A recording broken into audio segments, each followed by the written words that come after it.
Good morning. Well, for me, it's good morning.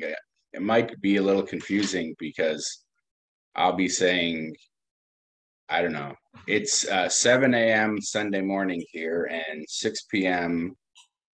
Um, the Central Time. And well, Fred, you're even earlier. Yeah, it's 4 o'clock Pacific time. Yeah. So our um, and the reason why I wanted to mention that is because I am in Thailand, and so I will be talking about going to the market um, and buying a lot of the ingredients for this Tom Yum soup. And I will, I am going to make it vegetarian, although I will explain like when I'm at home, I tend to make the broth from the shells of shrimp, right? And so another way you can do it is like I really like these little dried shrimps, right? And so they're really intense flavored. And so you can make a broth really quick with them. Just add them to a big pot of water or just the mix. This is like basically everything here all pre-ground already. So this is kind of more the American style of Tom Yum where you don't have all the chunks of stuff that you can't eat because like the stuff we have in it. So yeah, like here at the market, look at this. This is a little bundle I bought. It's got the key limes, the the the leaves. We've got galanga. So this was, I don't know, this was I think $3 for this bundle, and then Lemongrass. lemongrass. So like all this stuff, if you put this in the soup, none of this can you actually eat, right? And so you can do it where you just put all the flavors, like grind it up and put it in there. But then I don't know. I feel like Tom Yum is all about having all the chunks. Yeah, so will you strain it in the end or something? So no, I mean if you go to most restaurants in the US now, they'll have the chunks of stuff in it. You just know to not eat it. Because it's too fibrous. Right. Yeah. I mean, I've quite a lot of the Thai restaurants I go to in the States, they've got the lemongrass in chunks, and you just know to not eat that. Yeah, you don't want it too small, then somebody will gag on it. Yeah, it's just like, and now this recipe, I'm doing this recipe. I'm doing half of the recipe. The recipe says to do 2 liters. I'm going to do 1 liter. And one of the things it says to do is 10 little Thai chilies. I'm just going to do a couple of them to make it so it's not like super spicy. Now, if you don't have, you recognize that? That's a galangal. Yeah, if you don't have that, which I don't have in the US very often, I just use ginger. Right. They're kind of they're sort of related. I feel like ginger is a lot stronger flavored though than galanga. You know, I feel like this is a lot more of a delicate flavor. But I mean, essentially, you make a broth and then you simmer in a lot of flavors, um, to give it an extra zing to it right before you serve it. So there's like 3 ways you can make the broth. Well, you can buy chicken or seafood broth already made.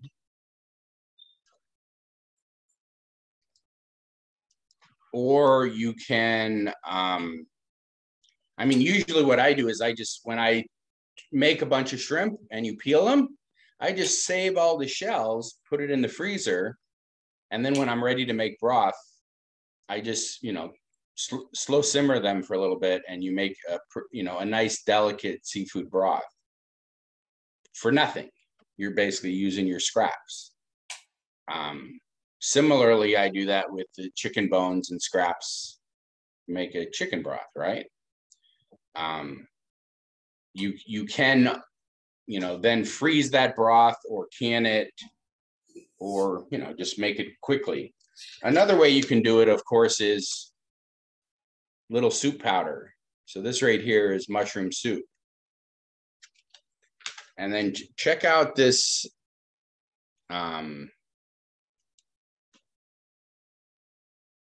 check out these beautiful, beautiful, beautiful mushrooms I got. Oh my gosh. Those are Wow. fungi. Wow. So Cool. I'm gonna tend to make a more vegetarian. Oh, and just for funsies, I got breakfast. There's a bunch of bananas. I love the little bananas. So before I get chopping and cooking, which it goes really quickly, I thought I would show a few pictures of the market.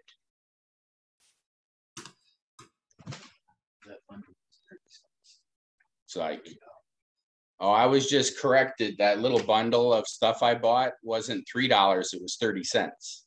I was just like, so a factor of 100 there. yeah. So here's the market I went to yesterday. So this is the spice mixes. I was just telling you about that I bought the spice mix, just freshly ground and chopped. It was wow. Yep. It's so each one of those is some different kind of formula, let's call it. Correct. Right? Yep. And especially a lot of these flavors, it's really interesting, are extremely undigestible in their natural state if you don't grind them up real fine. Lemongrass and kaffir lime, actual lime, ginger itself. A lot of times ginger is, very fibrous. Yeah. And so there's this right here is dried or fried garlic or onions or hot peppers, the one on the very right. Yeah, it kind of looks like that even the locals don't make their paste from scratch. No, I mean, you need, you couldn't use like a regular blender in many cases. You need like an industrial blender. You'd have to have this right here is all fresh. A food mill or something to do that. Yeah. This right here is all fresh noodles. In the US, a lot of times we get noodles that have been cooked and then dried, but these are fresh ones. Mostly rice noodles, but there was some bean thread. And I really like adding noodles to my Tom Yum, even though it's not a traditional way, almost. I've never seen that in a restaurant in the US, but just onions and beautiful tomatoes. This market was very big. Wow. I took a picture of this because I wasn't sure what this is. I still haven't looked it up, but I was told that this is used for like a green curry, but I'll have to look up what this. They look like teeny little grapes, but they're hard. So I'm not sure. But wow, that is a big market. Now the pictures I'm showing are of just of the herbs and vegetables, but of course they had lots and lots of fish and meat. Right there in the center is a pile of galanga, right? And then lemongrass. So there's those mushrooms I bought. Those were just like the fungus. Honestly, that was probably the most expensive thing I bought because everything goes by weight, and fungus and mushrooms are what, 70%, 80% water, so more heavy. So do you think that the people that grind all that stuff up go and buy it right there from the people that sell the individual ingredients? I don't know, probably. I mean, or they, I don't feel like this is a farmer's market in more like the farmers come here, sell it to these people, and then they resell it. Uh-huh. And so, because trucks were coming, I saw a couple trucks that, the truck only had one ingredient in the pickup truck, right? Mm-hmm. And so someone went and was delivering it to this market, and this market's open every day. So we went midday, and it was actually almost nobody there because most people shop before or after work, right? Or they might go there for pick up something right before lunch. When I said midday, I want to say 2 or 3 o'clock. Do they have food stalls where you can, eat something? They did have a few food stalls, but there's like 2 or 3 other markets that are solely cooked food. Mm-hmm. So this one didn't have very many cooked food. I don't know, half a dozen cooked food stalls. This one is to pick up cooked food to take home. And so but there was like chopped up fruit you could buy, and there was booths where you could buy food to take home, but the other food markets are more like food courts, like where there was like tons and tons of stands, and then you can sit and eat. So you can go and eat from 5 or 6 stands, and it's pure misery for me because just that sheer overabundance of good food just overwhelms me. Like, how do I choose what to actually buy, right? So I don't know. Let's get cooking here. Cool. Basically, start by making the broth. And again, in the US, people tend to just buy broth, but I don't know. It seems, I don't know why we tend to do it, because it's so cheap to make and so expensive to buy. Like if you make veggie broth, all right, let's see here. Yeah, now you can make it in your Instapot too, and it's really not much of a problem. This right here is an induction cooker. Let's cool. see. So you can see. Yeah, those suckers heat up fast. Yep, just like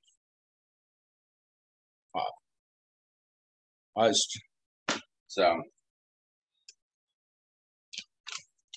But yeah, I'm using a little bit of mushroom soup, and then of course, I don't know, I always put in onions and stuff. And I don't know if that's a good habit or a bad habit, but if you've been on the show before, I always save all the bits, because that's great for making veggie broth. So if you save like all your bits of onion and basically anything you can just go ahead and eat, you're not going to save the rotten bits, but you'll save any of the bits that so like all this stuff you can save for making soup. So now that bits, of course, you save for a soup that you're going to strain it. So I could quite literally put all the skins and stuff right now in the soup if I knew I was going to strain it. So like, have you ever seen a kefir with the lime still hooked to it? I've never seen one at all, so I'm interested. Yeah. Yep, there you go. So that's kefir limes. So, so a citrusy kind of flavor from them? Yeah, I mean it's a slightly citrusy and slightly, you know, but you can't. None of these leaves can you eat. They're too fibrous. Yeah. And so, I mean, you don't have to pull it off of there. You could have quite literally thrown the whole thing in there, but then you end up with a little bit more of a bitter taste with I'm just gonna say the stem's probably pretty bitter. Yep. And so, like all this stuff, the lemongrass, the Kefir limes, even I could have left the onion peels if I was going to strain it all, but I don't know. I followed the lazy method, which is just leave it all in. And then I noticed that's how they've been doing it in the US anyway. That's more of a authentic Thai way of doing it, where you don't strain all the bits out. I wonder if maybe in a Thai restaurant they maybe they make a great big pot and then they sort of add these other things kind of as at the end to just go in. Correct. Yeah, so you'll have a big pot of broth, and then you just add right before you serve it. They add to give it that fresh taste right before you serve it. Yeah. Yep. It's just like I forget what that's called when you just tinge it right at the last minute. I don't know either. Let me see here. I think I wrote it down in the ingredient recipe here. I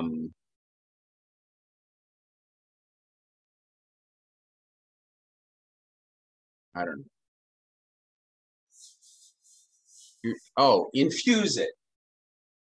Uh-huh. So you're just infusing the broth at the last second with a lot of fresh flavors. So Kalanga and if you're not making it vegetarian, you can throw in a little the shrimp. So I mean, quite literally, the broth I make at home, if I'm making a fresh broth, I will use, if I have shrimp shells, or if I have some of the dried shrimp, that'll be my base. And then I'll put onions in it, and then I just simmer that for a while. And then right before I serve it, I don't know, and not right before, but 15 minutes before, you put the ginger and the lemongrass and the Kefir limes in. And so just like to infuse it. And then also the Thai peppers. Now, based on how spicy you want it, you can put a lot of them, but the more you chop up the pepper, the spicier the ingredient, the recipe is, right? Yep. And so if you want it just mild, you just put a couple in there almost for decoration. And then if you're the one that likes it spicy, you just eat the one pepper. Well, I bet in Thailand, probably every place has got chili oil on the table, probably. Just like, now, one thing I have learned, like for years and years, I would go to the restaurant and order Tom Yum, and there's the version that's the creamy version, right? And in the US, it always seems to be coconut milk, right? Now, the thing I learned here is they've always used evaporated milk. That's how they make the Tom Yum creamy. Otherwise, there's another type of soup, Tom Kha, that is the coconut milk soup. And so,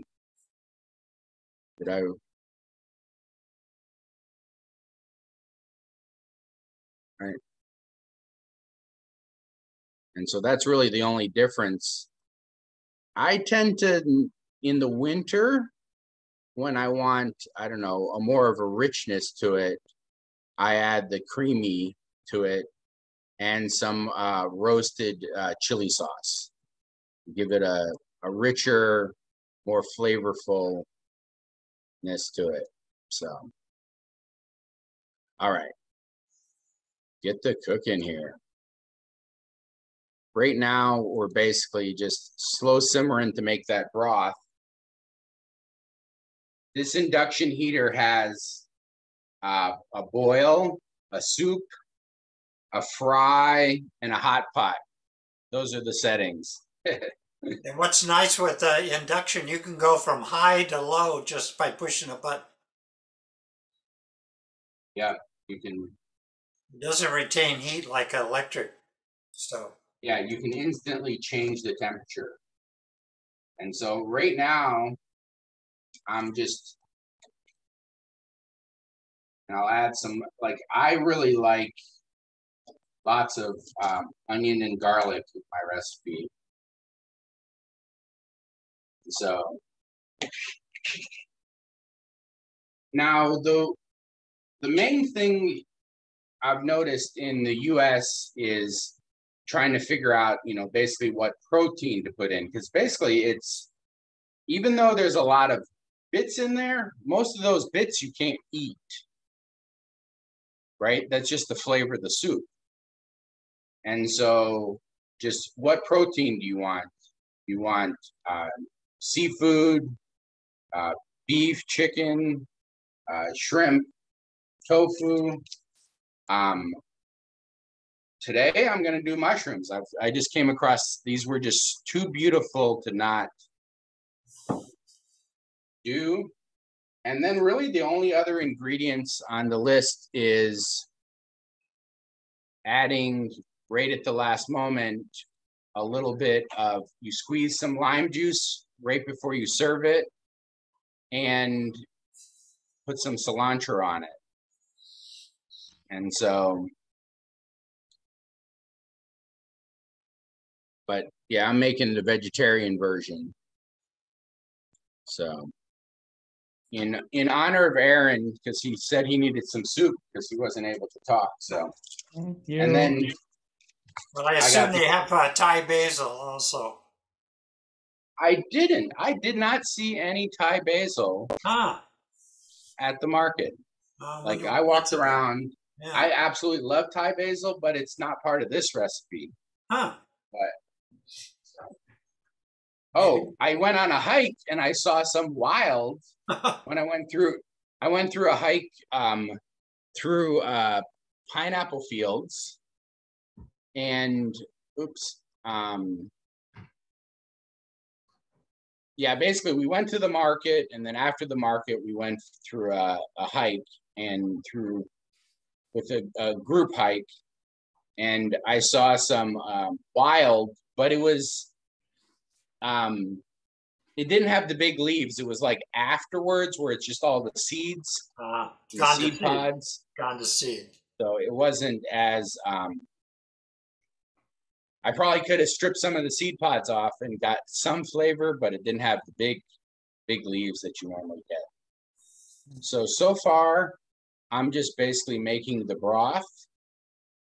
I've got simmering in here. I've got a little mushroom soup powder, onions, garlic, lemongrass, kaffir lime leaves, and the galanga, and then a Thai chili pepper. And I did not chop up the Thai chili pepper, so it's not very spicy, because this recipe actually calls for quite a bit of them. Now the main, once you make the broth and you go to serve it, you basically chop up some small tomatoes and sprinkle some cilantro on the top. That's the final step to serve it. All right, let me taste how this broth. If you see, that broth is starting to get slightly tinged So it's still a clear broth, but it's starting to get infused with all the flavors. Mm-hmm. Oh man, that's like a really poignant mushroom soup is what it like. If you ever made like fresh mushrooms, not like cream of mushroom. So, and I do put very put much the real of the mushrooms in yet, except for the powder. Correct. I just put a couple tablespoons of that mushroom soup powder. And so the things we need to put on right at the last minute. Now, in my case, I'm cooking it vegetarian, but then when I eat it, I'm going to put some of this dried shrimp on mine. Mm. So let's see here. The stuff to chop up in preparation to serve it is the limes. Squeeze those on the top. And then a little cilantro or parsley, depending, you know, there's a lot of people who cilantro actually tastes like soap. Yep. So you can also use a little bit of parsley.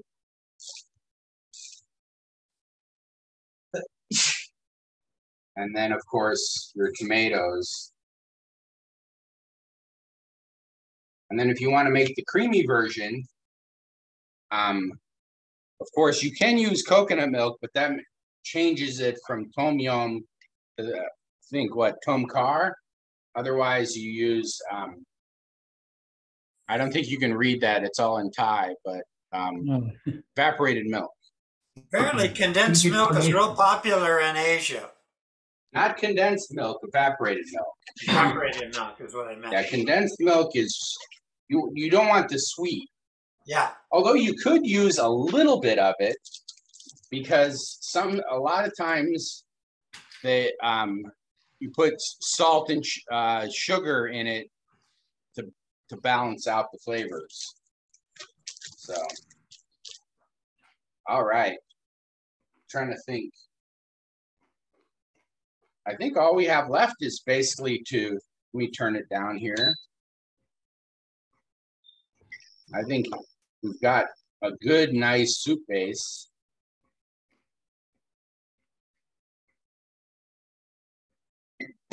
I mean, if you notice, I didn't put any oil in it. So this is like a super, super healthy. But if you want, I got coconut oil that was truffle flavored. Huh. It's like, if you want a little richness to it, you can add some oil to it. Or again, you can make it creamy with the evaporated milk. Or it seems very common that they still call it Tom Yum in the restaurants in the US when they add the coconut milk to it. But again, I only like the coconut milk when it's more winter. I want more richness to it because the flavor of this is so good. Look at that nice big fungus. Yeah, it's a beauty. What kind is it? I don't actually know. But yeah, basically this is my protein. Yeah, your umami. So basically you just make the broth and then Throw stuff in it. you add your protein and then right before you serve it, or you could dish it. You could plate it and then just sprinkle Yeah. a little cilantro or parsley and some tomatoes on top, and then serve it with a lime, which is interesting because it has a lot. This recipe has a lot of sourness to it. It's got the kaffir lime leaves. It's got the lemongrass. but yet it's not very sour.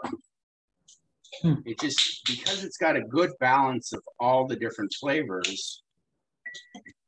Now, traditionally, of course, they put fish sauce in it to get your umami. And what I did is I put dried mushroom powder instead. Mm-hmm.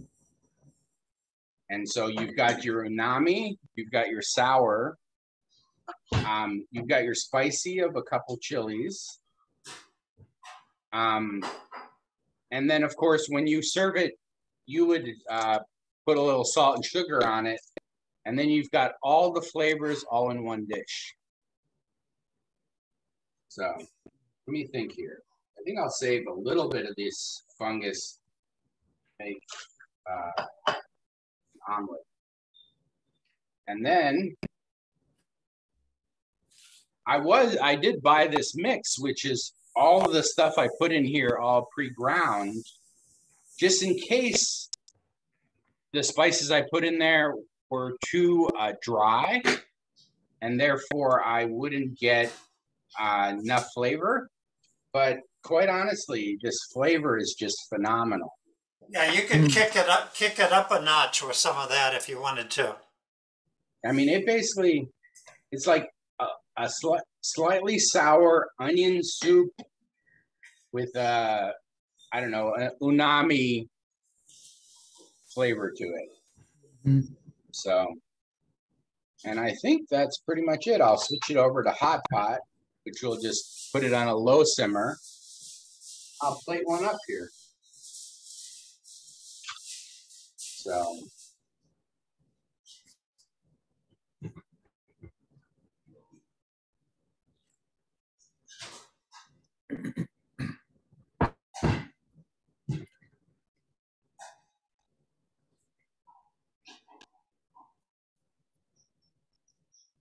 Your video froze. Not sure if you can hear me. Now I was lazy here. Usually you cut these lemongrass in half. You make them like 4 inches long. But I'm gonna actually, I got a little too busy there, so. All right.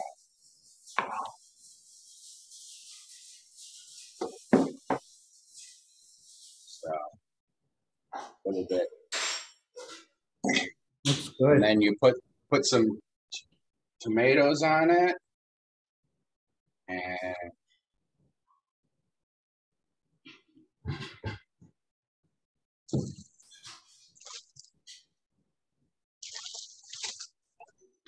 and then mine, I'm putting the dried shrimp on there. Give it an extra. So my only salt, I don't have any salt in this at all. My only salt in my particular one will be quite literally these dried shrimp. And these are extremely poignant. Like, they smell completely and totally rotten. Just a really, really strong flavor. Yeah, I guess I never had them. So it's really, it's intensified by being dried out. I didn't hear you, Aaron. I said I haven't had dried shrimp, but I can imagine how drying it out would intensify the flavor. Yeah, it's just. So there's 2 ways to do it. There's 2 ways to do it. I could have put the shrimp in the beginning and make it part of the flavor of the soup, or I just add a little bit there, and it's creating the shrimp and what do you call it? A little salt to it. I tend to not like things very sweet, and so I didn't add any sugar. But you know, some people do add a little bit of sugar and or fish sauce, depending on your preference, right? And so there it is. That's nice. Looks good.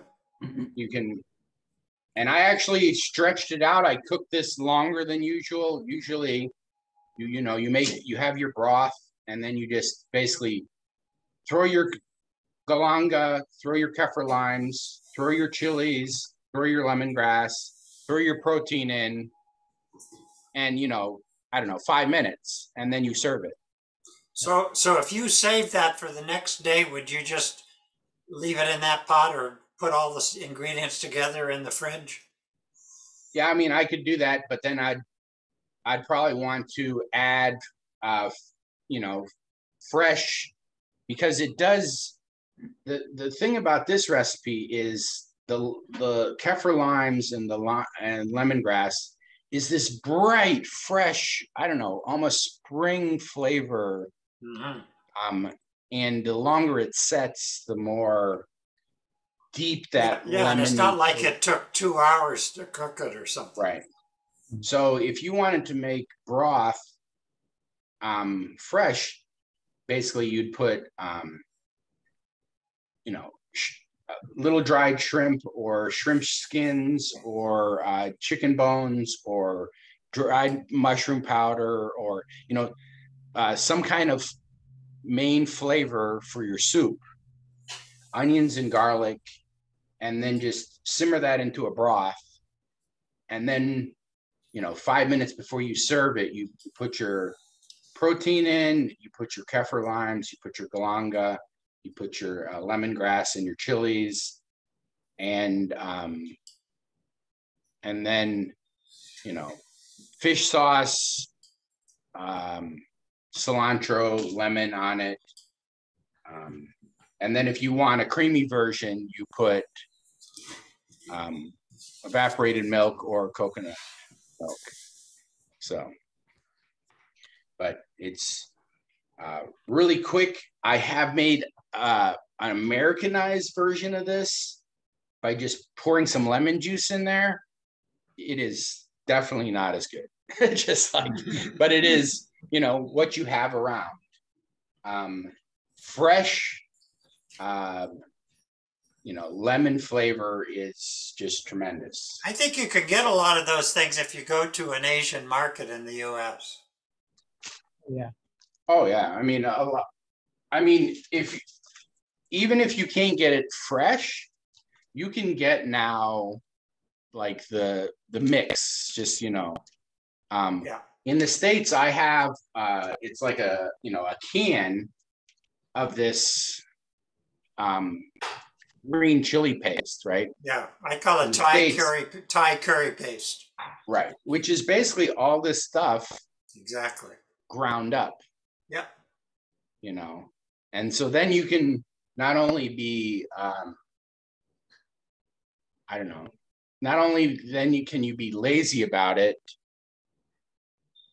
you don't have to worry about there being chunks of the stuff in your soup, right? Plus, it lasts for a long time in the fridge, so.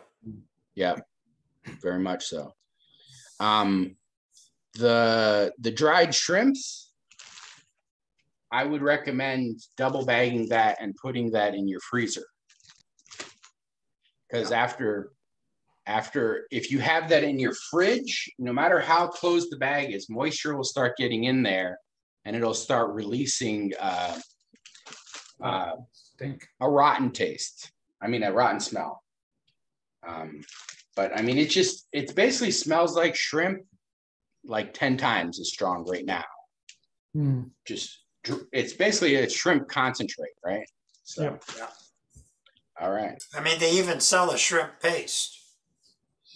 Oh yeah, that stuff is intense. So it's kind of like anchovy paste. All right. Any final questions here? Let's see.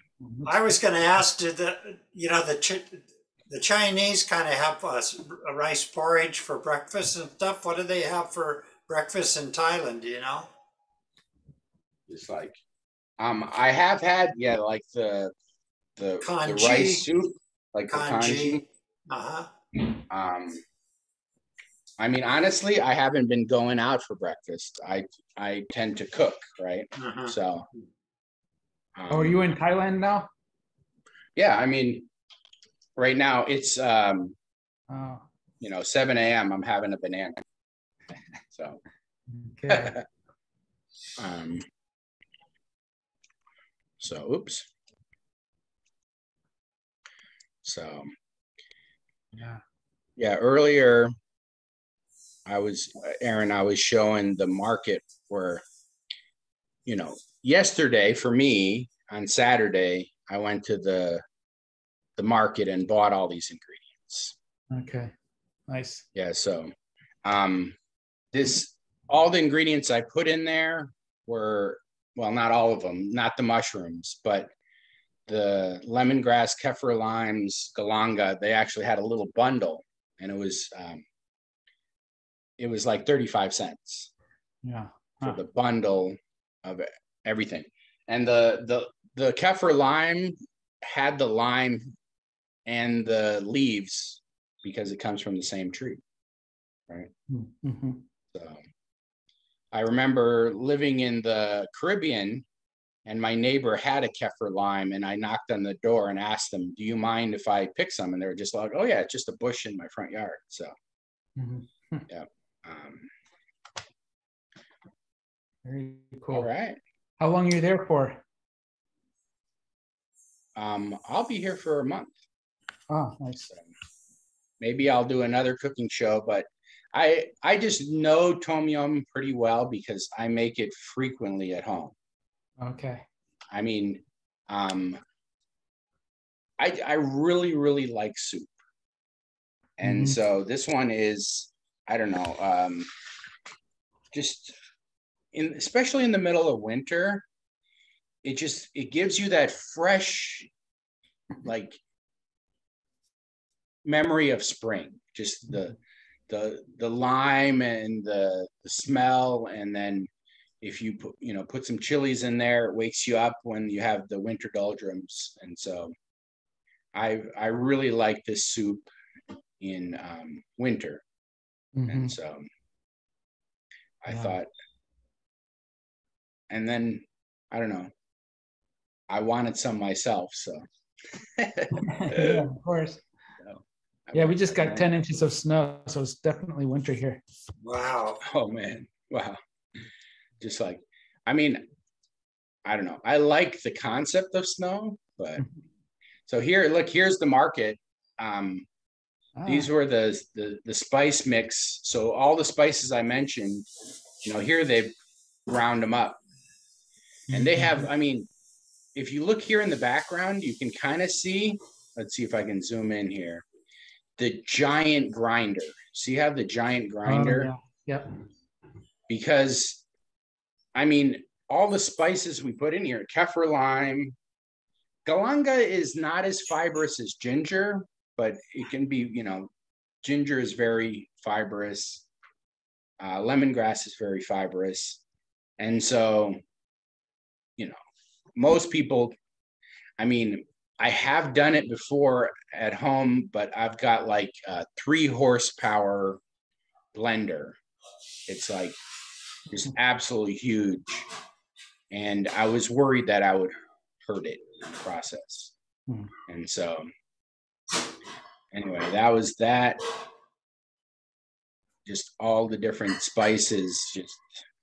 These are all dried. They have the spice blends in the bowls, but in the bags already pre-bagged is fried garlic or dried garlic and fried or dried hot peppers. So it was just like, now one thing I like is rice noodles it's not traditional at all, but now that I'm wrapping up this show, I will put some rice noodles in my soup. I don't know. I love rice noodles, but these are all fresh rice noodles. So, well, rice noodles are in a lot of soups in Asia, just not in Tom Yum normally. Correct. So, yeah. Not much history. So, anyway, this was a very big market that's open every day, and we went there, I don't know, about 2:00. Pile of lemongrass and galanga and Thai chilies, and I can't. She's weighing something. Everything was by weight. So actually, the most expensive thing that I bought yesterday was these funguses, because mushrooms and funguses are so wet. it had a lot of moisture to it. A lot of water. All right. Do you have any questions about? It's not difficult once you have, you know, it's very quick. The ingredients. You know, and I think the secret to this is you do have to have a nami, which traditionally they use the fish sauce, but I quite regularly use like a powdered mushroom unami for this. But yeah, I feel like if you don't have the unami, it's just, I don't know, a lemon soup almost. So yeah. So make sure while you're in Thailand that you have cow soy. Okay. Because it is wonderful. It's not, I think it's originally from Myanmar, but it's very common now in Thailand, especially in the north. And it's basically chicken. It's kind of like a chicken coconut soup with noodles. It's my favorite dish. And I've you know, on the past shows, I've talked about wanting an induction cooker. Yeah. I absolutely love this. I've never bought one yet, but I think I probably will. Yeah, I'm kind of on the fence about one myself. So I'm thinking about one because I'm like you. I'm usually cooking on kind of one pot anyway. Well, I mean, at my house, I have gas primarily for cooking, so you can control it pretty well. But my primary source of energy is solar energy. And so I should be using my solar energy for cooking. So I should be using electricity. And my house is all electric, so I don't have that control of gas. That's why induction would be a good burner. Yeah. So, all right. Thank you guys for showing up. And yeah. Thanks, Howard. Next week, we're doing pot pie.